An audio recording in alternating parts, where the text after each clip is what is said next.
Hi, and welcome to an all-new Riders Lounge podcast. I'm your host for the show, Steve Sommerfeld, and this is an X Games review. We look at everything from best trick, quarter pipe, and best whip. So much went down there in Ventura last weekend. It's only been a couple of days ago, and I joined Clint Esposito for his YouTube. Well, we looked at it on YouTube with video. If you want to check out the video, exactly what we're talking about, check out his channel.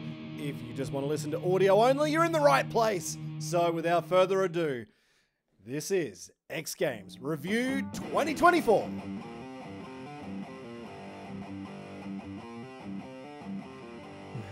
What's up, everybody? Clint Esposito here with the X Games 2024 Ventura review, as always, with my friend Steve Sommerfeld, who just saw me say 2022 for some reason when I originally tried to do that. Coming to you from the past in 2022. I'm now going to join you 2 years on. Come on back. Have changed. Come on back. Yeah, no. Is it better or worse? There's no electric bikes in 2022. That's true. I guess that depends on which way you see that, whether it's better or worse. I can tell you by the messages and the comments that I have seen. Oh, really? Oh, wow. Oh, yeah. Yeah. So I've got heaps of messages. Far out. It's been crazy. Nobody writes me, Steve. That I put up, man, they are blowing up pretty good, actually. Yeah, I saw that as well.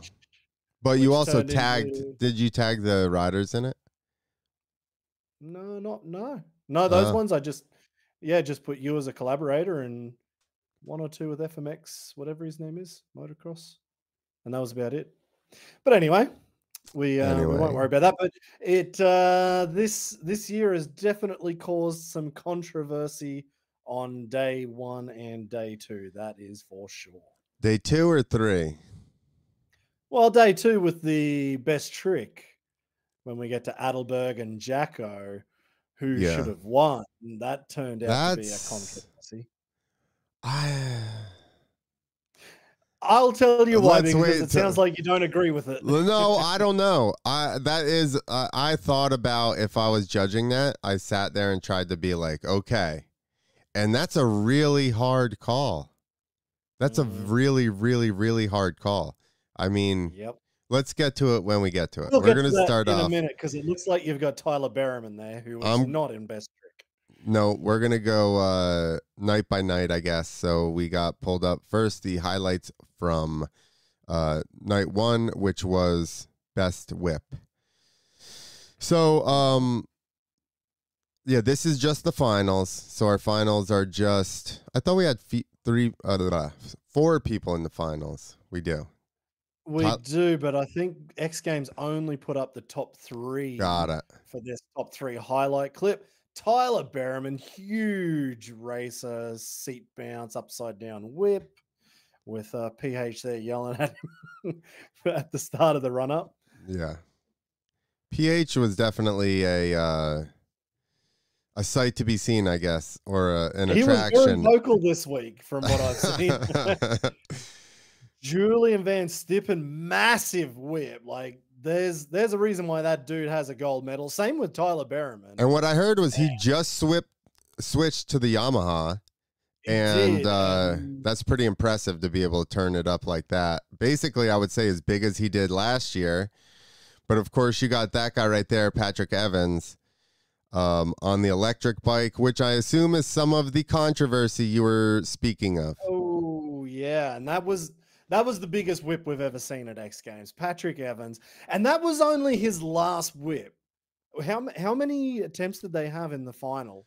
Like 3 or 4 jumps, maybe? I think it was less than the round before. Look at that. And then he threw away the burnout, dropping some patches, hit some soft stuff, hit the dust, and threw it away. But anyway. There wasn't very many in the finals. It was only like 2 to maybe 3.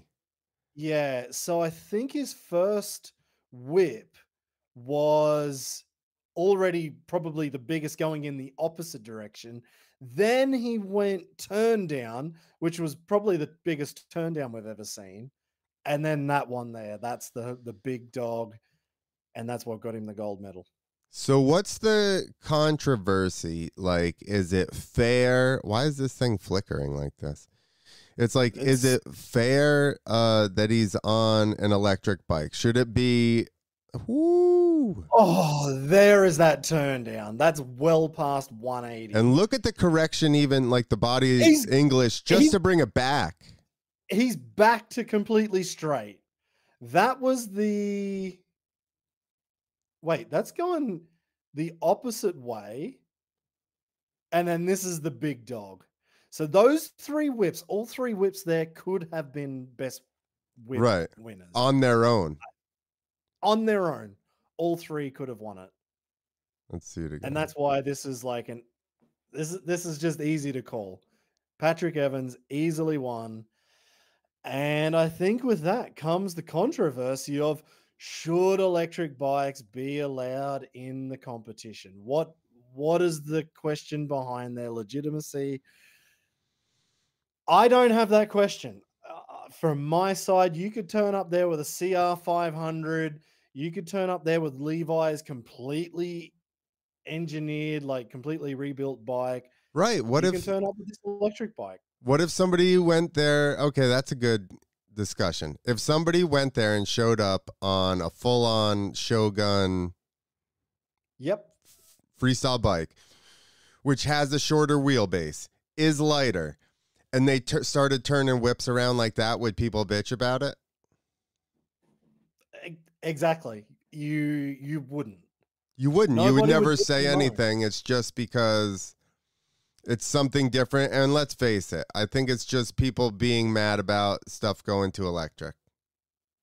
That's it. That's what the issue is. It's now I'm not going to say the name, but there was somebody who did have a legitimate question, and I don't think he would be opposed to electric in any kind of form, but he was just like, is there a fairness aspect to it where the bike can make such a difference? And in my mind, I'm like, well, no, because Patrick he's pushed the limit on that whip that we've never seen before. He has then had to understand how the bike reacts, and to get it back from that point, he could easily crash his brains out. Well, We've also seen Josh Sheehan on that exact same bike, and Sheeny's ridden best whips before, but he's never done a whip that big. So, you know. Well, and that was my point of bringing up how much body language there was just to bring it back. Yeah. Because my point is, it's not just like it was an easy whip. It's like he's still, even watching him come off of the lip. Oh, I'm trying to find it in the video. And put it back because I didn't want to run ads. No, that's okay. All right, I got it. The skill that is needed to do the whip in the first place. That's my point. Look, story. Look, he's already, look how hard he has leaned into it. Yeah. You know, I mean, that's still a guy that can whip a motorcycle. Would he have won on a 450? I don't know. But it is what it is. Any one of those guys could have. Julien rode 2 days on a Yamaha. He could have rode 2 days on one of these and gone there and done that. So the other thing was, I think this is kind of maybe a further into the future discussion, but what if now everybody turns up next year on a Stark Varg?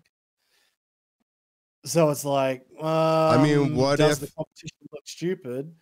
And then I'm like, well, who cares if that's the bike that gets the job done? Let's see it.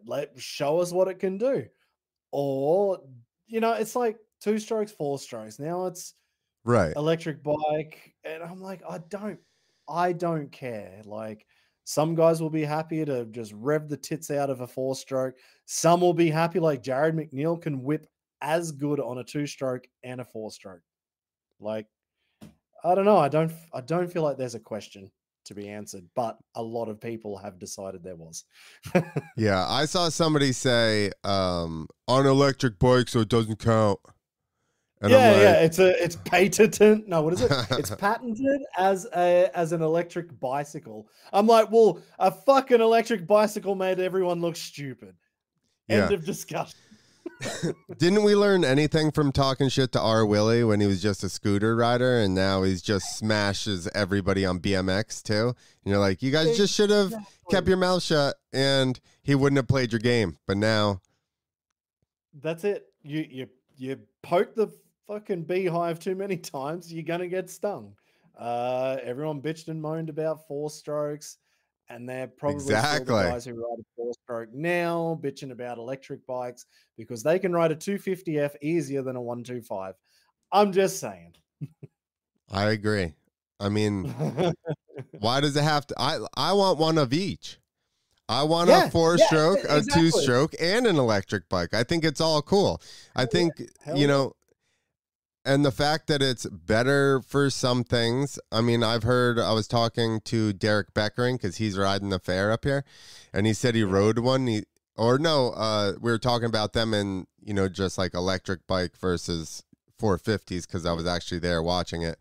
And he's like, they suck in the sand. He goes, any electric bike, as soon as you hit sand, I go, oh, because it's just like the electric bike acts like it's always in the lowest gear possible for whatever it is versus being able to click up 2 times and just like lug it through.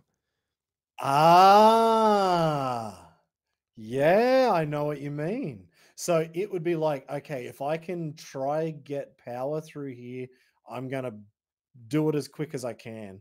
Whereas you're saying maybe go up 1 gear, lug your way through. It's way faster. Yeah, that makes sense. Mud, sand, everybody knows you gotta lug the thing. You can't spin it hard. Yeah. And that's how the electric stuff, even think about all the videos of the cyber trucks stuck in sand or mud or anything. Oh, yeah, true. Because they're direct. They're just like direct power. It doesn't like temper it. I was talking to those guys too last night, and I even said, if you have a gas van, it's terrible in mud and snow because it's like direct drive. If you have a diesel, there's that turbo lag. And any diesel truck I've had has been way better in like snow and mud because of that diesel lag or the turbo lag. Yeah. So it like takes a little bit to pull. Yep. That makes sense. There's probably something you could do in the software to map it for that. Yeah, but it is what it is. Like, okay, then you're going to take another amount of time, months or whatever, to figure that out. Whatever, but then it's not going to be perfect all the time. So yeah, I don't see the controversy in it, but it certainly has created controversy. No, and I think we're going to get to a point in this podcast where I think that the electric bike may have been to detriment. Exactly. So good call. All right, so this is best trick because I see Harry Bink there. That is right. All right. Best trick. Oh, sorry. I was just going to say, just pause that for just 1 second. Sorry. There's one thing in best whip that probably also could be a little bit controversial, and that is the 4th place rider, Wyatt Fontenot. We didn't get to see it just now because he wasn't in the top 3, but it was a top 4 final. Yeah. I felt like when I watched it live, from the angles they showed us, Wyatt was on the podium, and I would nearly say second.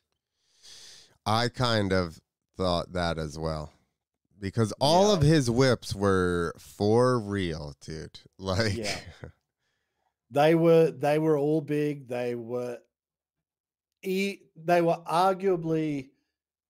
on the podium. If he was there any other year, maybe just except Julien's big year, he would have won. Maybe. Let's go back to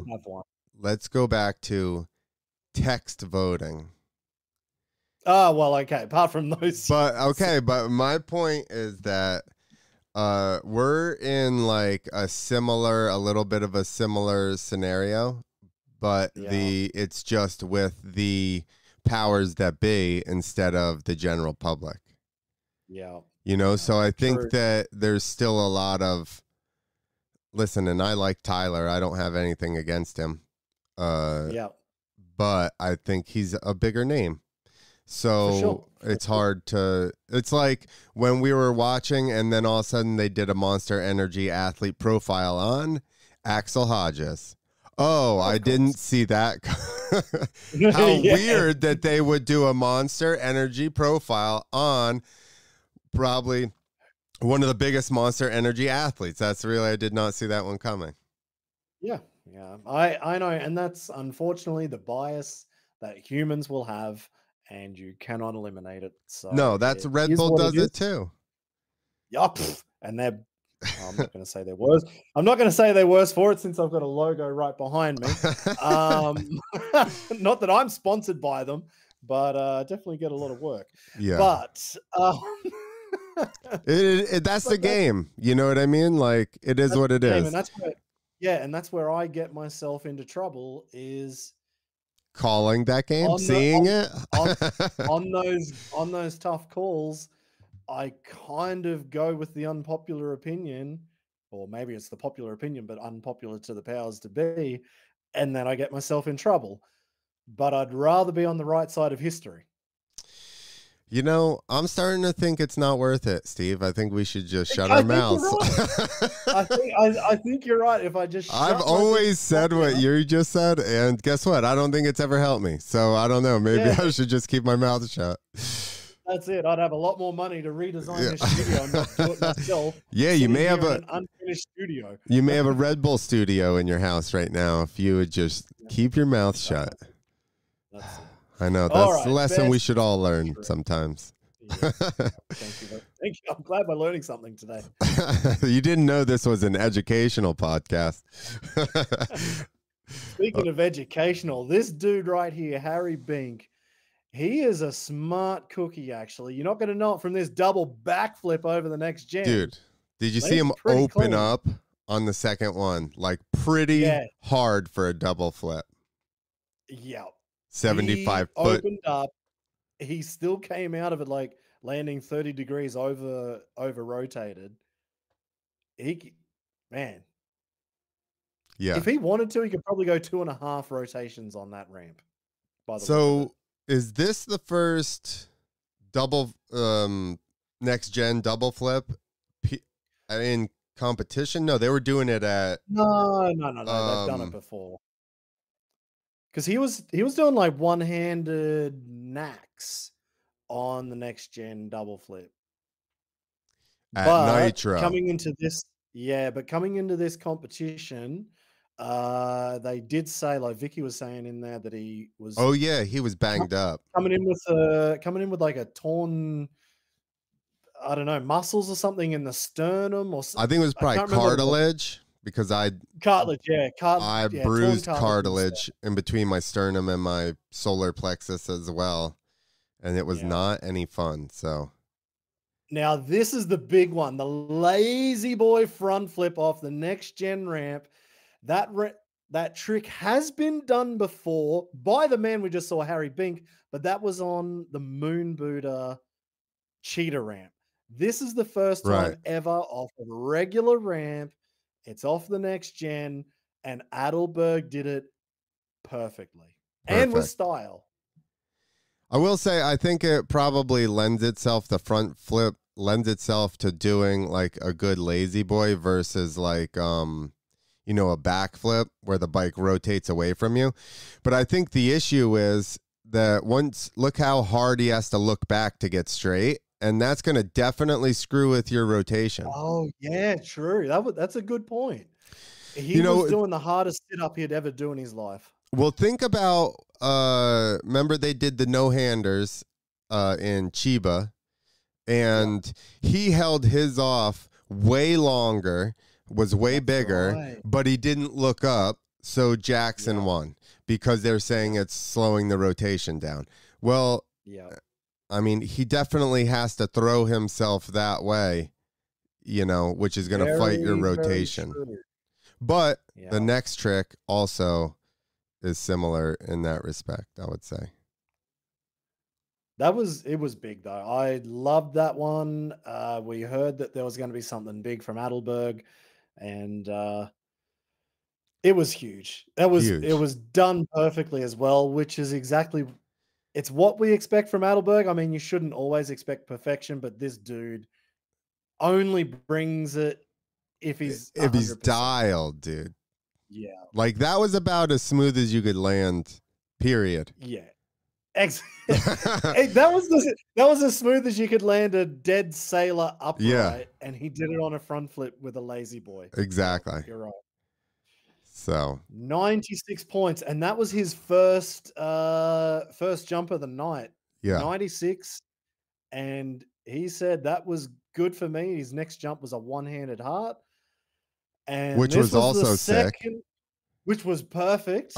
But when Jacko Strong was sitting in second position, and his last jump, last rider, he had to go for it. Front flip, jackhammer. And this was a really long wait. And I think this is probably what you were doing. This is what I did when I was laying in bed watching it. And I was like, man, what would I do now if I was a judge? It's exactly what I was saying. And so my wife was sitting there. Rach was like, fuck, I don't know what you do. I'm like, Adelberg came with something new. He did it perfectly. It was stylish. Jacko has extended on something that is old, but he did it really good. And I would say the degree of difficulty probably is higher. And so as I'm laying in bed and we're watching this in live, like this is how fast it happened in real life pretty much. I was like, I think in my mind, I'm going to give it to Jacko. In my heart, I'm going to give it to Adelberg. Yo, exactly the same, and only because I know Adelberg better. So like I was like, oh, I hate this for Rob, but I think that so now what I was saying is the way that Rob has to push himself back, like fights the rotation. Well, now we all know that when you open up in any type of flip, it slows you down. Now look at it from the side, how far away he is from the motorcycle. So now imagine how much being open like that is going to slow down the rotation. Yep, that's true. Whereas Rob, let's say on a lazy boy, you could at least sit, and the way that the bike rotates, you're kind of waiting for it to get to you. Yeah. And everybody, disclaimer, I've never done either one of these, obviously, but I'm imagining in my head the rotation of it. I've never even done a front flip. I tried once into the pit, and it was terrible. I'm not even sure I got fully upside down. Like I just nose dived in. But my point is, I think just having to be that far away from your bike is going to mess with your rotation more than waiting for the bike to catch up to you. Although then once you go to sit back up, that's going to pull against your bike and your rotation as well. So yeah, that also is a big. Yeah, that's the problem, because I think there's so much complexity to both of the tricks. It is very difficult to say unless you've done them. Unfortunately, nobody's done both. Not one other person in the world. Well, technically, Adelberg has done both. He has done flip. He's done the clipping flip, okay. But he's not a judge. Yeah. So, unfortunately, not even one single judge in the world has done this. But I did hear Bilko was one of the judges, and he was the first guy in the world to do a jackhammer backflip at X Games, and I think he got a bronze or a silver. 6. Yeah. Yeah, I feel like exactly the reason you just said, the degree of difficulty just has to go a little bit higher to Jacko. I could be wrong. I'd love to hear Adelberg's opinion on this, because he's done both now. Adelberg? Take out the bias. I was going to say, what do you think he's going to say? but take out that, but because we also know X Games rewards progression. So he might have been like, you know what? I could go jackhammer because it's harder, but I want to come with something new. And I'm going to put my focus on that because one, I want to do it for me. Two, it usually works better for X Games. I don't know. I know. Definitely the progression aspect of it. I mean, this is basically like, remember, so you said Bilko was the first to do a cliffhanger flip at X, gets third. Then for the next like 5 years, Potter tries to do a big cliffhanger flip in best trick. And when he finally does, I think he did really well. I don't remember what he got, but I remember being like, how did he just get like silver with a jackhammer flip? And Bilko did that like 5 years ago, got bronze. Yep. Now that's something we can talk about in a second after we're finished with these two in particular, because that was something that was brought up by, let's say, somebody in the industry of the other three riders in best trick. Well, what I think happened in that time frame, Bilko initially did it, and I don't know what year it was, but my assumption would be that there was huge progression in those. Maybe it was like the year. I think. Exactly. Was that the year Chuck did the varial or that Travis did the double flip? Yeah, exactly. So this is my point. There was heavy things came out on certain times where a trick that later down the road there wasn't as much progression or people crashed out of the finals. Now all of a sudden you have just a stable trick that's gotten you into third because 3 people didn't land. That's it. Exactly. Yeah, that's a tough one. But I do agree with this as much as I hate it for Rob because he seems to be the bridesmaid so much with gnarly stuff. But that is a perfect jackhammer. Like he's under rotated maybe a couple of degrees, you know what I mean? If you wanted to be picky about it. But I think I think a cliffhanger is so much harder than a lazy boy, unfortunately, for Rob. Yeah, that's it. So he knows it. Yep. Look at his face right there. I think he Watch did. his face. He knew it. I think, yeah. It's a tough call. It really is a tough call, but I do feel like in my head, the right decision was made. Yeah. But in my heart, I was like, fuck, I wish Rob wins this because yeah. he brought something new. And that was, yeah, you know what? David Ronaldo had the same problem like 2 or 3 years ago when he came with that body varial that nobody knew what the hell he did, and he got second. And everyone's like, what the hell? Yeah, it happens. Sometimes you do come with something new, you've worked your ass off on it, and you get second. Yeah. Yep. Tough gig. So the thing that I was going to say that somebody from the industry brought up, you probably saw this message as well. They were talking about third place, Harry Bink, with the double backflip, got bronze. Now, they were like, well, why not Tucker? Because he brought a new trick, he brought innovation, and X Games is all about progression, and Javier Villegas came with progression. I didn't reply to that because I was like, I'm going to go to sleep. I'm going to wake up in the morning and see if that's either been deleted because it's wrong or somebody else has stood up, and somebody did, which was good. And I was like, hang on. The double backflip has been landed before. Since 06, Travis did it. Julien Vanstippen did it on a super kicker. So that trick is 18 years old. That's what he did.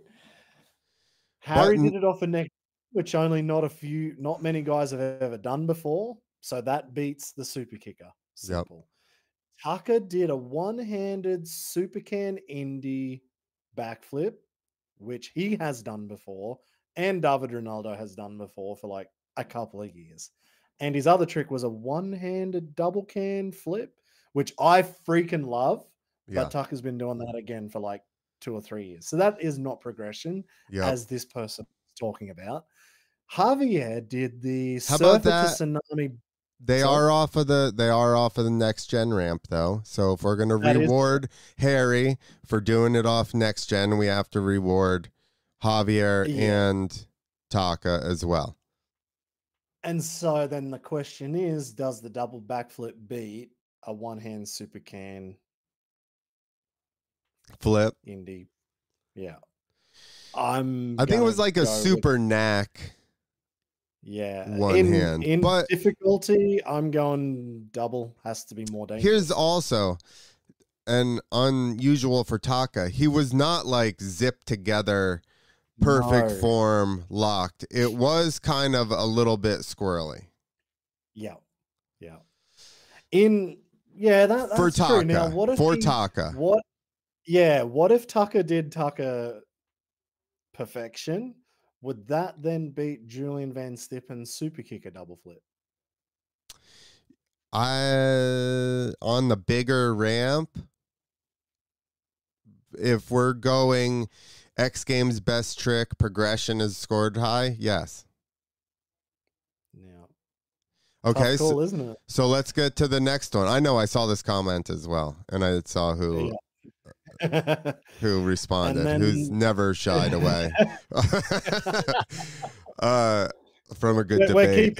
We're keeping shit fights out of this podcast. We're putting in the theme, but we're not putting in the people.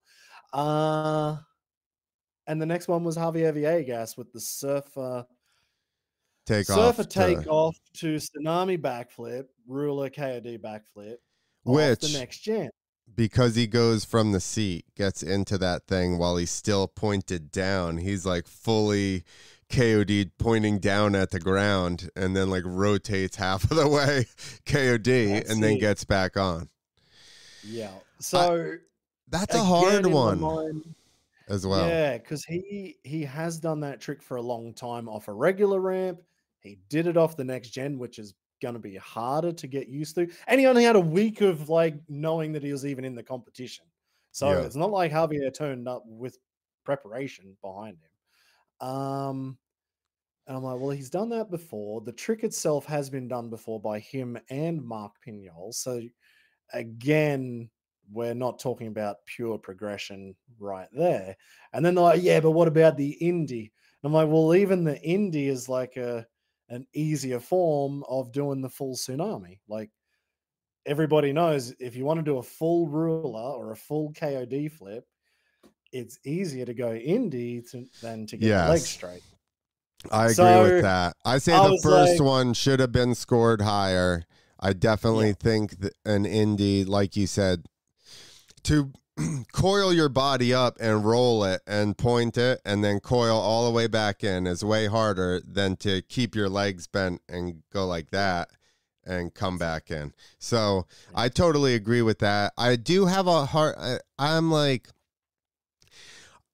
that is older, but I think that's harder than what Taka did. Yep. So that's a tough one. That's a tough one. Like who? It's probably because you've got to hit the ramp to start with. Standing on your seat. Yeah, that's true. And they're like, oh, so he and Marco Pignol have ever jumped a next gen seat standing on this. Yeah, that's still pretty friggin' progressive, if you ask me. Yeah, that's it. And Pignol only did it 3 weeks ago at night of the jump. Yeah. Exactly. Yeah. Which I gave him good scores for that because I was like, that is gnarly. Yeah, it is gnarly. Like, and you could see his ass was puckering, like getting that done when he did it. And I was just thinking about, like, so if you want to kind of get technical, Taka detuned a trick that he does. If you're going to ask me, I've done a lot of super can, like let go stuff. Guess what? I sucked at rock solids. I was never good at rock solids. So it's like, me too. That's next. Yeah. And I could do seat solids, one hand on the bar. Yep. It was that extra step. So he basically eliminated that for himself. And it is different, but, I think it's like it's a lesser step of a trick than what he's done before. Even if he was going both hands back, double grab is still, I would say, bigger than that. But what about being off the side of the bike and, having the bike axis moving? Because it's a Javier lot can more do that shit technical. too. Yeah, that's true. You know? Yeah, it was tough, put it that way. Like, I'm glad I was not judging best trick because all of those points, there are legitimate reasons for it. Yeah. But of what we just said of the bottom three, do they still beat Harry Bink's double flip off a next gen? That was the question. That I don't know. I have a hard time. I do think, and maybe I'm biased, but I do think Javier is closest to Bink. And he was in sixth. Yeah, he got last. But because I think the difficulty of hitting the thing standing up, there's how many people have done seat stand or takeoffs? Libor? Oh, well, total? Yeah. Total, ever. Yeah, Did Luke Ackerman? Okay, there you go. There's the other. I was gonna say there was another European guy. Yeah, Luke was all over it. So But Luke was 50, ever? For how good Luke is, he was 50-50 on that trick. They were the biggest you've ever seen, or he was crashing they were still the biggest you'd ever seen, but he crashed his brains out, or he landed them. Exactly. So true. Yeah, true. I think was way underrated. And like I said, I'm trying to keep my bias out of it because I love Javier. He's one of my best friends. He's the reason you and I even know each other. Well, that's it. Exactly. Hang on, I've got a wife here and a dog in the middle of a podcast. Yes, Whiskey, I'm here. Right, I'm in a podcast. We're busy right now. Oh, hang on.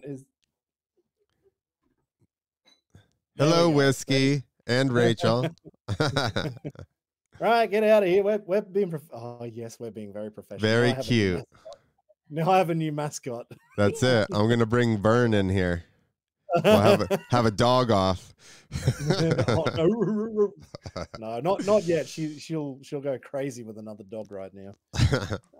Actually, she'll probably be fine with another dog. It'll be too many people. Where did I go on my camera? There you go. Sorry about that. So I think Javier got gypped, and I'm trying to think about it realistically, and I've thought about it for a day now, and I still agree with that it's not just the fact that I like Javier. So I think that it's been around for a while, but not a lot of people do that. And there's a reason for that. I think you almost have to take that into there's progression, and then there's this trick's been done for 10 years and 3 people do it. Like when people start 360ing, right? You got to give 360s more credit. How many people double flip? Way more than 360. That's it. If somebody had come out and 3'd the next gen, if Luke came and 3-knacked the next gen, it's like old trick. But, nobody's doing that. Nobody can do that. Yeah. I think Bilko may have 3'd the next gen. I don't doubt Nitro that. Show, but I'm sure. Bilko is wild and is one of the very few people in the world who actually understand the 360. Like, exactly. He actually has it in his head. It's not a huck.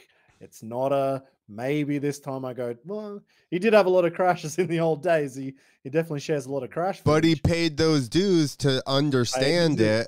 And him and Luke are the best 360ers, period. Yeah. And you got to think, Luke is a big dude. Yeah. Bilko is not. Bilko's doing it with, you know what I mean? Bilko has more. I don't want to say finesse muscles in his legs. I don't want to say finesse because he's a little bit of a. Yeah. He yanks stuff, but he's consistent with it, and yeah. All right, let's get very good point through this next one so that I can go and do this other podcast. You've got work to do, man. We can't be sitting here all night. We're closing in. We got 9 minutes.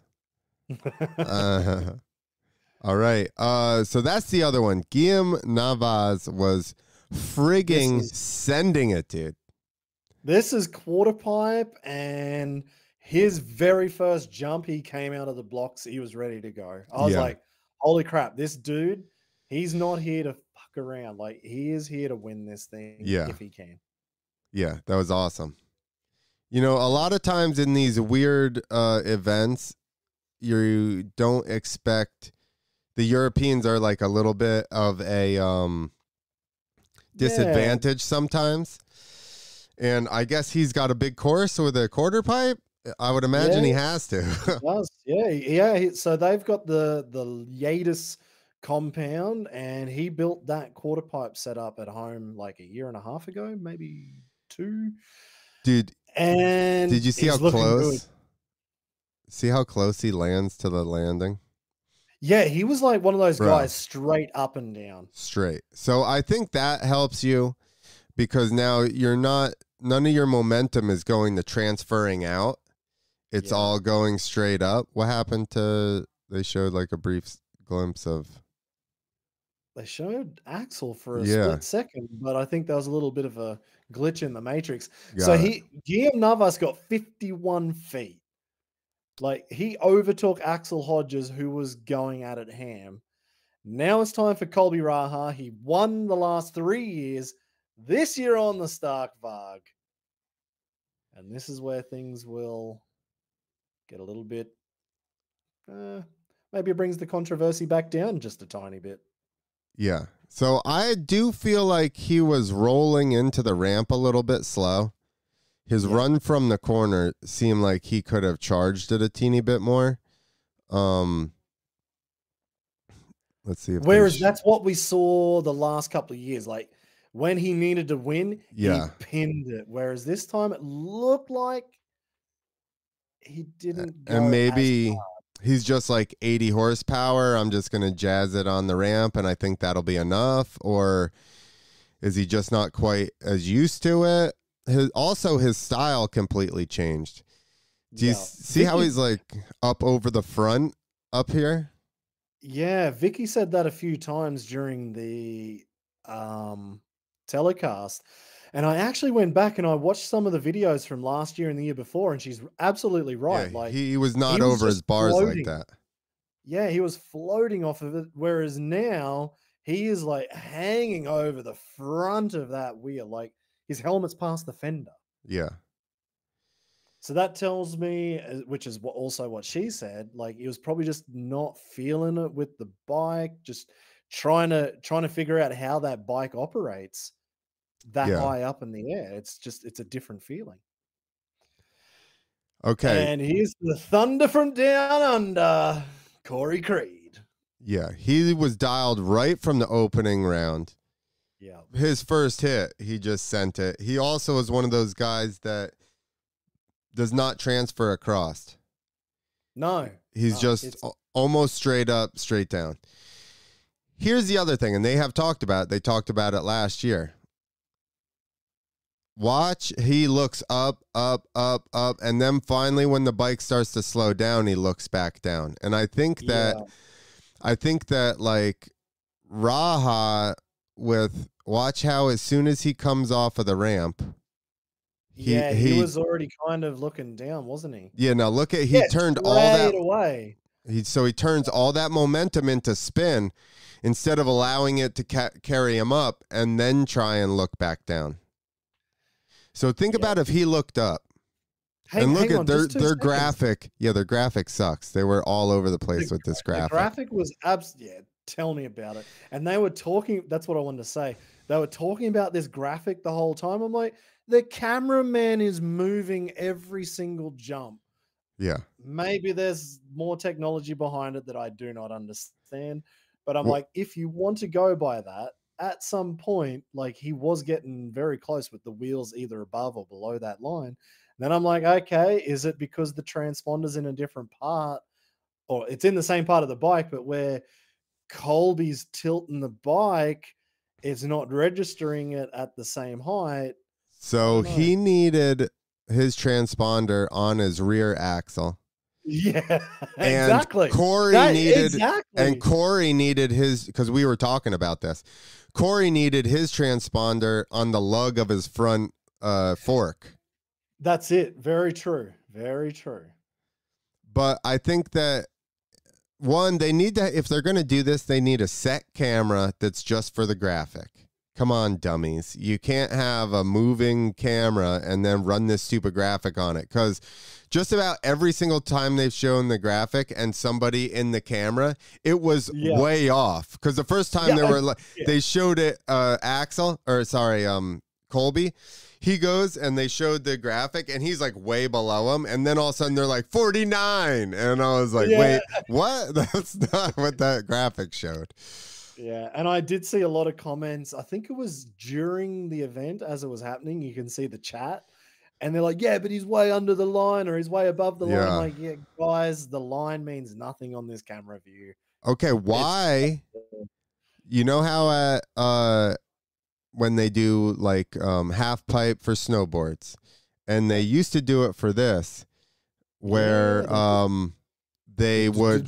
Exactly. The big pole behind it. So you could, like, you do this for snowboarding and then you don't put it for this, where the whole point is to go a certain height.